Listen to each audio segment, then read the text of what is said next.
నమస్కారం ETV news కు స్వాగతం ముందుగా ముఖ్యాంశాలు నేడు భారత పర్యటనకు పుతిన్ రేపు ప్రధాని మోదీతో ద్వైపాక్షిక చర్చలు అణు విద్యుత్ సహా పలు రంగాల్లో కీలక ఒప్పందాలు అమరావతికి చట్టబద్ధత దిశగా కీలక ముందడుగు సవరణకు కేంద్ర న్యాయశాఖ ఆమోదం త్వరలో కేబినెట్ ముందుకు బిల్లు ఏపీలో 21,000 కోట్లతో గ్రీన్ ఎనర్జీ కారిడార్ రాష్ట్ర ప్రతిపాదనకు కేంద్ర విద్యుత్ శాఖ అంగీకారం వచ్చే బడ్జెట్లో నిధుల కేటాయింపు మద్యం ముడుపుల సొమ్ము రూటింగ్ చేసిన పల్గొట ఫ్యామిలీ 4% కమిషన్ తీసుకున్నట్లు రోనక్ రిమాండ్ రిపోర్ట్లో సిట్ వెల్లడి తెలంగాణలో పెట్టుబడులకు దిగ్గజ కంపెనీల ఆసక్తి గ్లోబల్ సమిట్ వేదికగా 90కి పైగా ఎంఓయూలు కుదుర్చుకునేందుకు రంగం సిద్ధం నిన్న 100కు పైగా ఇండిగో విమానాలు రద్దు శంషాబాద్లో 40 నిలిపివేత పైలట్ల విధుల నియంత్రణ సహా పలు కారణాలు చెప్పిన సంస్థ దక్షిణాఫ్రికాతో రెండో వన్డేలో భారత్ ఓటమి 359 పరుగుల భారీ లక్ష్యం ఛేదించిన సఫారీలు కోహ్లీ గైక్వాడ్ శతకాలు వృధా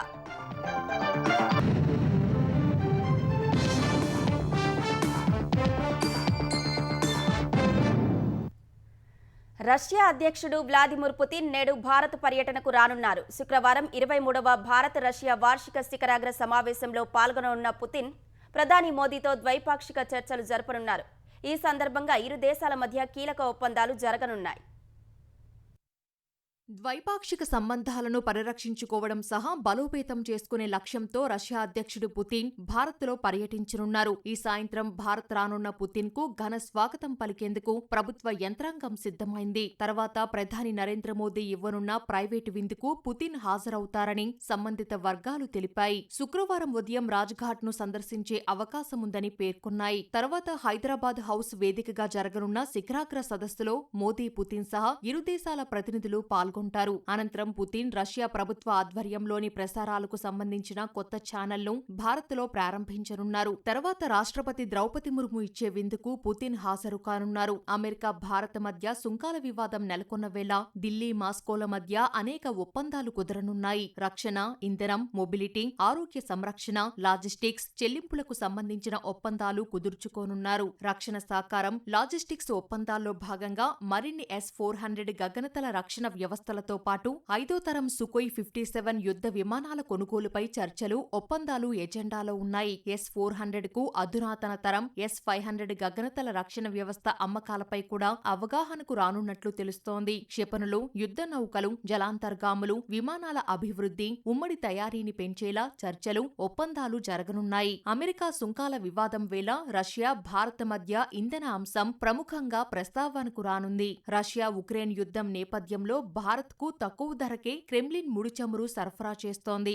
ఈ క్రమంలో ఇరువురికి ప్రయోజనకరంగా మరిన్ని నిర్ణయాలు తీసుకునే అవకాశముంది. పౌర అణు సహకారంలో భాగంగా అణుశక్తిపై ఒప్పందాలు కుదిరే అవకాశముంది. చిన్న రియాక్టర్లను ఉత్పత్తి చేయడంలో అపార అనుభవం ఉన్న రష్యా వాటిని భారత్కు ఆఫర్ చేయనున్నట్లు తెలుస్తోంది. ఏటా 3-4 మిలియన్ టన్నుల దిగుమతులతో రష్యా ఎరువులపై ఆధారపడుతున్న భారత్ వాటిని మరింత పెంచాలని భావిస్తోంది. ప్రపంచంలో అమెరికా డాలర్ ఆధిపత్యం కొనసాగుతున్న నేపథ్యంలో భారత్ రష్యా మధ్య దిర్హంతో చెల్లింపులు జరిపేలా చర్చలు జరుగుతాయని తెలుస్తోంది. వైద్య రంగంలో సహకారం బలోపేతం చేసే దిశగా ఔషధాలు, వైద్య సాంకేతికతలో సహకారాన్ని పెంపొందించుకునే ఒప్పందాలు కుదరనున్నాయి. కీలక ఒప్పందాలు కుదుర్చుకునేందుకు భారత్ వస్తున్న రష్యా అధ్యక్షుడి కోసం భారీ భద్రతా ఏర్పాట్లు చేశారు. పుతిన్ 5 అంచెల భద్రతా వలయంలో ఉండనున్నారు. NSG కమాండోలు, స్నైపర్లు, డ్రోన్లు, జామర్లు, AI వంటి అధునాతన సాంకేతికతతో గస్తీ నిర్వహిస్తారు.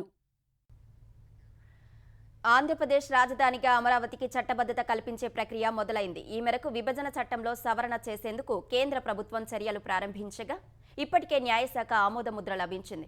కేంద్ర మంత్రివర్గం ఆమోదం తర్వాత పార్లమెంటులో ప్రవేశపెట్టనున్నారు.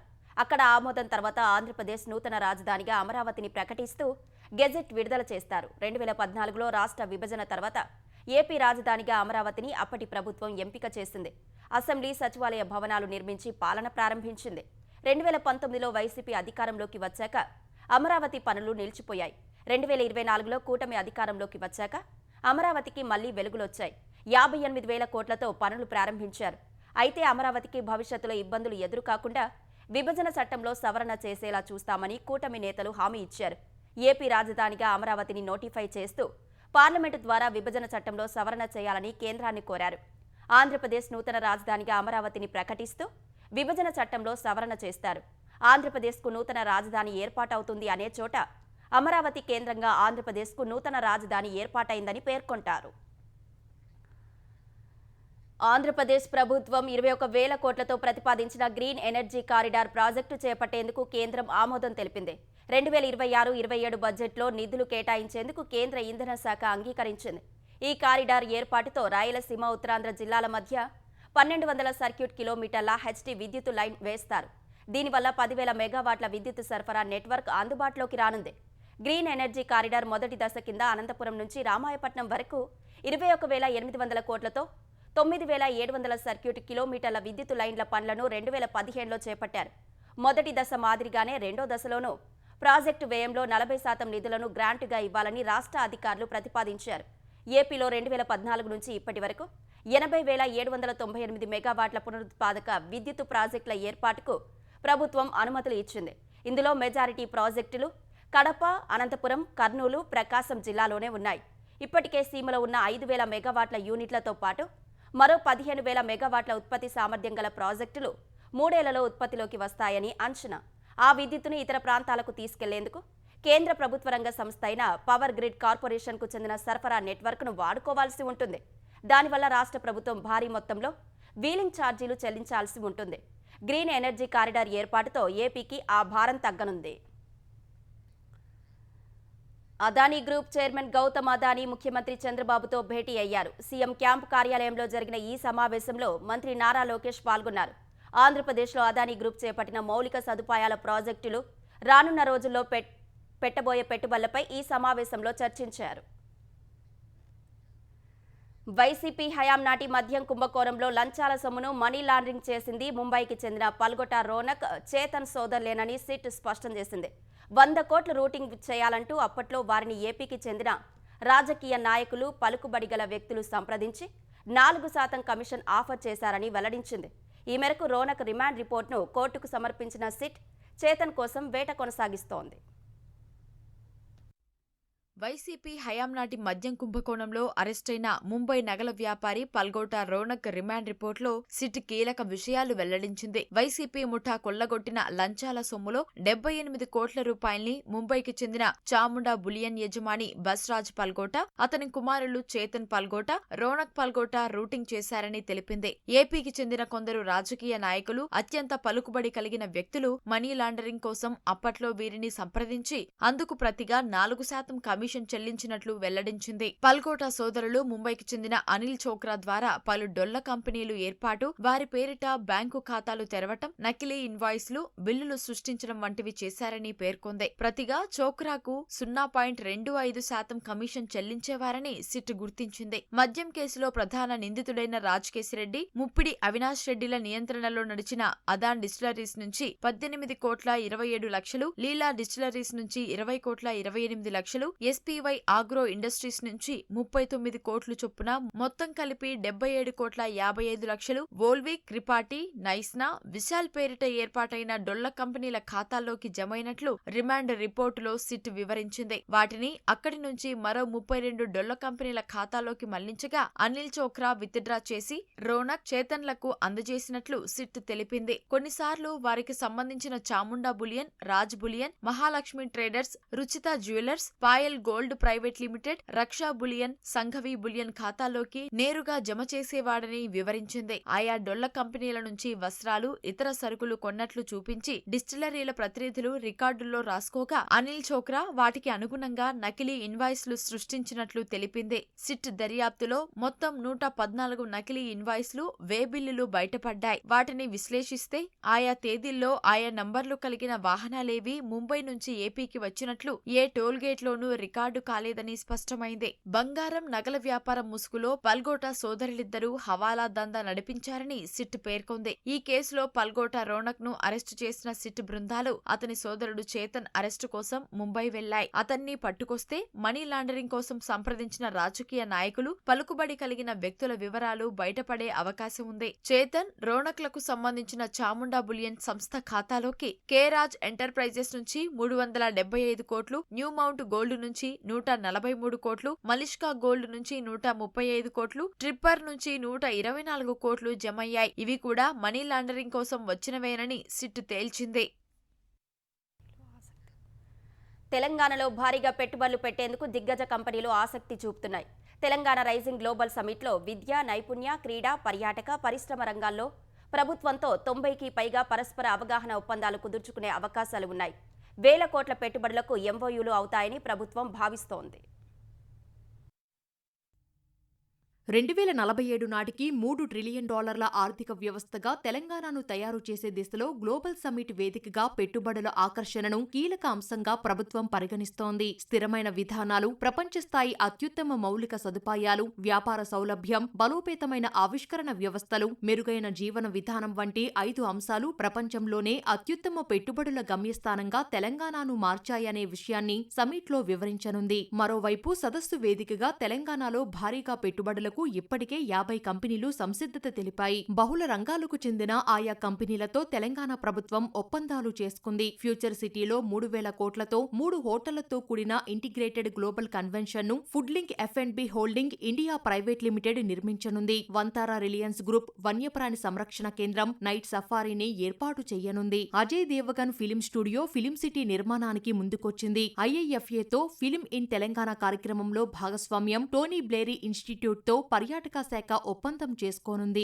బౌద్ధ పర్యాటక సర్క్యూట్ ప్రోత్సాహంపై ఏసియన్ రాయబారులతోనూ, కొత్వాల్గూడలో ఆర్టిఫిషియల్ బీచ్ పై స్పెయిన్ కు చెందిన పుయిడ్రాతో ఒప్పందం చేసుకోనున్నారు. 850 కోట్లతో ఫ్యూచర్ సిటీలో అర్బన్ బీచ్ తో కూడిన ఎంటర్టైన్మెంట్ హబ్ పై అమెరికాకు చెందిన crystal lagoons and green panthers properties limited తో MOU చేసుకోనుంది. 70,000 కోట్లతో హైపర్ వాల్ట్ డేటా సెంటర్ల ఏర్పాటుపై TCS, TPG తో తెలంగాణ సర్కార్ ఒప్పందం కుదుర్చుకోనుంది. 850 కోట్లతో AI కార్యక్రమాలు, డేటా సెంటర్లకు Aquilo Nexus limited and north star opportunities fund తో అవగాహన కుదుర్చుకోనుంది. మైక్రోసాఫ్ట్ డేటా సెంటర్ విస్తరణకు చందన్పల్లిలో భూమి కేటాయించనుంది. 8,000 కోట్లతో జహీరాబాద్ లో హుందాయ్ టెస్ట్ ట్రాక్ తయారీ ప్లాంట్ ఏర్పాటు చేయనుంది. 400 కోట్లతో ప్లాంట్ల విస్తరణకు మహీంద్రా అండ్ మహీంద్రాతో ఒప్పందం చేసుకోనుంది. ఫాక్స్కాన్ తో ఫిట్ పేజీ 2 విస్తరణ, క్రాంప్టన్ గ్రీవ్స్ తో కొత్త తయారీ ప్లాంట్ పై అవగాహన ఒప్పందం చేసుకోనున్నారు. 1,500 కోట్లతో MSN, 200 కోట్లతో బయోలాజికల్ తో పరిశోధన అభివృద్ధి హబ్ల ఏర్పాటుకు MOU జరగనుంది.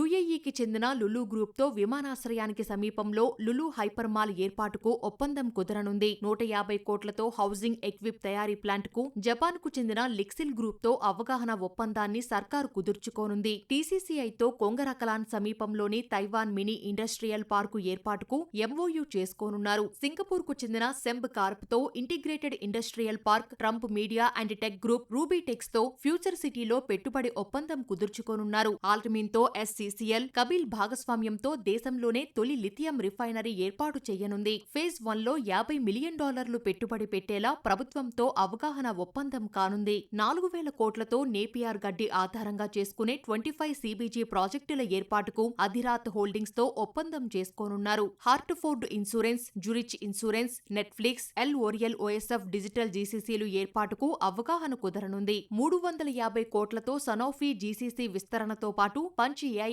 ఆధ్వర్యంలో AI టెక్ సెంటర్ ఏర్పాటుకు MOU చేసుకోనున్నారు. హైదరాబాద్లో ఆఫ్షోర్ క్యాంపస్ ఏర్పాటు చేసేలా యూనివర్సిటీ ఆఫ్ లండన్ తో ఒప్పందం జరగనుంది. దుబాయ్ GMR స్పోర్ట్స్ వెంచర్స్ తో future city satellite sports city అభివృద్ధికి అవగాహన కుదరనుంది. దేశంలోనే తొలిసారిగా ఫిఫా IF తో మహిళల ఫుట్బాల్ అకాడమీ, పురుషుల ఫుట్బాల్ అకాడమీ ఏర్పాటుకు ఒప్పందం కుదుర్చుకోనున్నారు. ప్రధాన క్రీడా టోర్నమెంట్ల నిర్వహణపై సదస్సులో ప్రకటన చేయనున్నారు.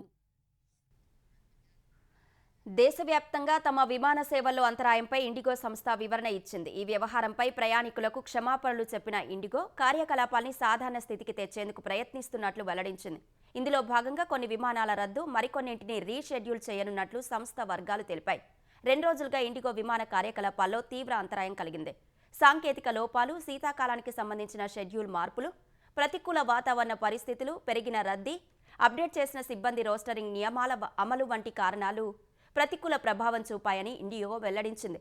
సేవల్లో అంతరాయంతో ఇబ్బందులు పడుతున్న ప్రయాణికులు గమ్యస్థానాలకు చేరుకునేందుకు ప్రత్యామ్నాయ ఏర్పాట్లు, రీఫండ్ అందించడం వంటి చర్యలు చేపట్టినట్లు తెలిపింది. దేశంలో అతిపెద్ద విమానయాన సంస్థగా గుర్తింపు పొందిన ఇండిగో రోజుకు దాదాపు 2300 సర్వీసులు నడుపుతుంది. 2 రోజులుగా సేవల్లో తీవ్ర అంతరాయం ఏర్పడగా మంగళవారం 1400కు పైగా సర్వీసులు ఆలస్యమయ్యాయి. ఢిల్లీ, ముంబై, హైదరాబాద్, బెంగళూరు వంటి విమానాశ్రయాల్లో బుధవారం 100కు పైగా సర్వీసులను రద్దు చేసింది. ఒక్క శంషాబాద్లోనే 40 సర్వీసులు నిలిచిపోయాయి. పదుల కొద్ది విమానాలు ఆలస్యంగా నడిచాయి. ఈ వ్యవహారంపై విచారణ జరుపుతున్నట్లు ప్రకటించిన డీజీసీఏ కారణాలను తెలియజేయాలని ఇండిగోను ఆదేశించింది. తెలంగాణ స్థానిక సంస్థల ఎన్నికల్లో బీసీ రిజర్వేషన్లు 42% పెంపు ఉత్తర్వులపై స్టేను హైకోర్టు మరోసారి పొడిగించింది. తదుపరి ఉత్తర్వులు జారీ చేసే వరకు జీవో 9, 41, 42 అమలును నిలిపివేస్తూ ఇచ్చిన మధ్యంతర ఉత్తర్వులు కొనసాగుతాయని పేర్కొంది. 4 వారాల్లో కౌంటర్లు దాఖలు చేయాలని ప్రభుత్వాన్ని ఆదేశించిన హైకోర్టు తర్వాత 2 వారాల్లో రిప్లై కౌంటర్లు దాఖలు చేయాలని పిటిషనర్లను ఆదేశించింది. స్థానిక సంస్థల్లో బీసీ రిజర్వేషన్లను పెంచుతూ ప్రభుత్వం జారీ చేసిన ఉత్తర్వులను సవాల్ చేస్తూ దాఖలైన పిటిషన్లతో పాటు తమను ప్రతివాదులుగా చేర్చాలని కాంగ్రెస్ నేతలు దాఖలు చేసిన పిటిషన్లపై హైకోర్టు విచారణ చేపట్టింది. కౌంటర్ దాఖలు చేయడానికి గడువు కావాలని ప్రభుత్వం తరపు న్యాయవాది కోరగా ధర్మాసనం అనుమతిస్తూ విచారణను వాయిదా వేసింది. సంగారెడ్డి ప్రభుత్వ మెడికల్ కళాశాలలో ర్యాగింగ్ కలకలం రేపింది. ఓ కార్యక్రమం అనంతరం కళాశాలలో మొదటి సంవత్సరం చదువుతున్న విద్యార్థిని సీనియర్లు ర్యాగింగ్ చేశారు. బాధిత విద్యార్థి సోదరుడు సీనియర్లను ర్యాగింగ్పై ప్రశ్నించగా సంగారెడ్డిలోని శాంతినగర్లో ఉన్న బాధితుడి ఇంటిపై 50 మంది మెడికోలు దాడికి దిగారు. బాధితుడి తండ్రిపై మెడికల్ విద్యార్థులు దాడికి యత్నించారు. స్థానికులు 2 విద్యార్థులను బంధించి పోలీసులకు సమాచారం అందించారు. పోలీసులు ఘటనా స్థలానికి చేరుకొని వారిని స్టేషన్కు తరలించారు. వైసీపీ హయాంలో రఘురామకృష్ణంరాజును కస్టడీలో హింసించిన కేసులో సిటీ ఎదుట హాజరయ్యేందుకు 3 వారాల గడువు కావాలని సీనియర్ ఐపీఎస్ సునీల్ కుమార్ అభ్యర్థించారు. కుటుంబ సభ్యులకు అనారోగ్యం కారణంగా విచారణకు రాలేనని ఈ కేసు ప్రత్యేక విచారణ అధికారిగా ఉన్న విజయనగరం ఎస్పీ దామోదర్కు సమాచారం ఇచ్చారు. ఇవాళ విచారణకు రావాలని సునీల్ కుమార్కు ఇటీవలే నోటీసులు పంపిన దామోదర్ ఆయన్ను ప్రశ్నించేందుకు విజయనగరం నుంచి గుంటూరు కూడా చేరుకున్నారు. సునీల్ కుమార్ లేఖ అందడంతో విచారణ వాయిదా పడిందని పోలీసు వర్గాలు వెల్లడించాయి. రఘురామకృష్ణంరాజును కస్టడీలో కొట్టిన కేసులో సునీల్ను తొలిసారి విచారణకు పిలిస్తే గడువు కోరడం పోలీసుల వర్గాల్లో చర్చనీయాంశమైంది. అమరావతిలో ఆరంభమైన ఉద్భవ్ 2025 వేడుకలు ఆకట్టుకున్నాయి. వడ్డేశ్వరం వద్ద కేఎల్ యూనివర్సిటీ వేదికగా 6వ జాతీయ స్థాయి గిరిజన ఉత్సవాలను కేంద్ర గిరిజన శాఖ మంత్రి జువల్ ఓరం, ఏపీ గిరిజన సంక్షేమ శాఖ మంత్రి సంధ్యారాణి ప్రారంభించారు. 3 రోజుల పాటు సాగే ఈ సాంస్కృతిక పోటీలో 22 రాష్ట్రాలకు చెందిన 1600 మందికి పైగా ఏకలవ్య మోడల్ రెసిడెన్షియల్ స్కూల్ విద్యార్థులు సంగీతం, నృత్యం, జానపదం వంటి 35 విభాగాల్లో తమ నైపుణ్యాన్ని ప్రదర్శించనున్నారు. గిరిజన విద్యార్థులు ఇంజనీరింగ్, మెడికల్ సీట్లు సాధించాలనే సంకల్పంతోనే ఏకలవ్య మోడల్ రెసిడెన్షియల్ స్కూళ్లను ఏర్పాటు చేశామని కేంద్ర మంత్రి తెలిపారు.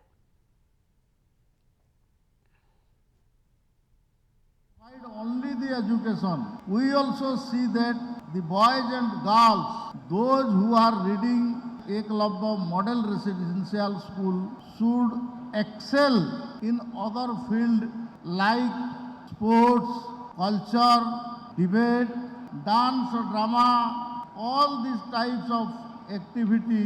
They should come through this process of teaching.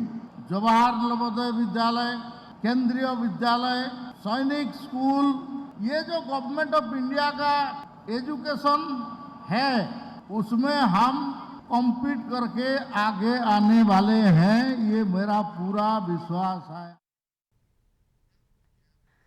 Tatkal టికెట్లకు సంబంధించి రైల్వే శాఖ మరో మార్పునకు సిద్ధమైంది. రిజర్వేషన్ కౌంటర్ల వద్ద తీసుకునే తత్కాల్ టికెట్లకు 1 టైం పాస్వర్డ్ ఓటీపీ తప్పనిసరి చేయనుంది. తత్కాల్ టికెట్ బుకింగ్లో అక్రమాలను కట్టడి చేసేందుకే ఈ నిబంధనను తీసుకొస్తున్నట్టు తెలిపింది. నవంబర్ 17 నుంచి రిజర్వేషన్ కౌంటర్ల వద్ద ఓటీపీ ఆధారిత తత్కాల్ టికెట్ బుకింగ్ విధానాన్ని రైల్వే శాఖ ప్రయోగాత్మకంగా ప్రారంభించింది. తొలుత కొన్ని రైళ్లలో టికెట్ల బుకింగ్లతో మొదలుపెట్టిన రైల్వే శాఖ తర్వాత 52 రైళ్లకు విస్తరించింది. త్వరలోనే ఈ విధానాన్ని అన్ని రిజర్వేషన్ కార్యాలయాలకు విస్తరించేందుకు ఏర్పాట్లు చేస్తోంది. తత్కాల్ బుకింగ్ సమయంలో మొబైల్ నెంబర్కు వచ్చే ఓటీపీని ఎంటర్ చేస్తేనే టికెట్ బుక్ అవుతుందని స్పష్టం చేసింది. దక్షిణాఫ్రికాతో జరిగిన రెండో వన్డేలో భారత్ ఓటమి పాలైంది. రాయ్పూర్ వేదికగా జరిగిన ఈ మ్యాచ్లో దక్షిణాఫ్రికా 4 వికెట్ల తేడాతో విజయం సాధించింది. టాస్ ఓడి తొలుత బ్యాటింగ్ చేసిన భారత్ నిర్ణీత 50 ఓవర్లలో 5 వికెట్ల నష్టానికి 358 పరుగుల భారీ స్కోరు చేసింది. రుతురాజ్ గైక్వాడ్, విరాట్ కోహ్లీ శతకాలతో చెలరేగారు. గైక్వాడ్ 105, విరాట్ కోహ్లీ 102, కేఎల్ రాహుల్ 66 పరుగులు చేశారు. దక్షిణాఫ్రికా బౌలర్లో Marco Jansen 2, Nandre Burger, Lungi Ngidi ఒక్కో వికెట్ పడగొట్టారు. అనంతరం భారీ లక్ష్యాన్ని సఫారీలు 49.2 ఓవర్లలో 6 వికెట్లు కోల్పోయి ఛేదించారు. దక్షిణాఫ్రికా ఓపెనర్ మార్క్రమ్ శతకం సాధించగా మాథ్యూ బ్రిడ్జ్కే, డెవాల్డ్ బ్రెవిస్ అర్ధ శతకాలతో జట్టును గెలిపించారు. భారత బౌలర్లో హర్షదీప్ సింగ్, ప్రసిద్ధ్ కృష్ణ చెరో 2 వికెట్లు పడగొట్టారు. రెండో వన్డేలో దక్షిణాఫ్రికా గెలుపుతో 3 మ్యాచ్ల సిరీస్ 1-1తో సమమైంది. సిరీస్ నిర్ణయాత్మక మ్యాచ్ శనివారం విశాఖపట్నంలో జరగనుంది. దక్షిణాఫ్రికాతో జరిగే 5 టీ20ల సిరీస్ కోసం భారత జట్టును బీసీసీఐ ప్రకటించింది. సూర్యకుమార్ నాయకత్వంలోని 15 మందితో కూడిన జట్టును సెలక్షన్ కమిటీ ఎంపిక చేసింది. ఆసియా కప్లో గాయపడి జట్టుకు దూరమైన ఆల్రౌండర్ హార్దిక్ పాండ్యా పునరాగమనం చేయనున్నాడు. మెడనొప్పి గాయం నుంచి కోలుకుంటే వైస్ కెప్టెన్ శుభ్మన్ గిల్ ఆడనున్నాడు. యువ ఆటగాడు రింకు సింగ్పై వేటు పడింది. ఓపెనర్ అభిషేక్ శర్మ, తెలుగు కుర్రాడు తిలక్ వర్మ చోటు నిలుపుకున్నారు. వికెట్ కీపర్లుగా సంజు శాంసన్, జితేష్ శర్మ ఎంపికయ్యారు. ఆల్రౌండర్లుగా శివన్ దూబే, అక్షర్ పటేల్, వాషింగ్టన్ సుందర్ ఉన్నారు. ప్రధాన స్పిన్నర్లుగా వరుణ్ చక్రవర్తి, కుల్దీప్ యాదవ్ను ఎంపిక చేశారు. పేస్ విభాగంలో జస్ప్రీత్ బుమ్రా, హర్షదీప్ సింగ్, హర్షిత్ రాణాలకు చోటు కల్పించారు. ఈ నెల 9 నుంచి టీ20 సిరీస్ జరగనుంది.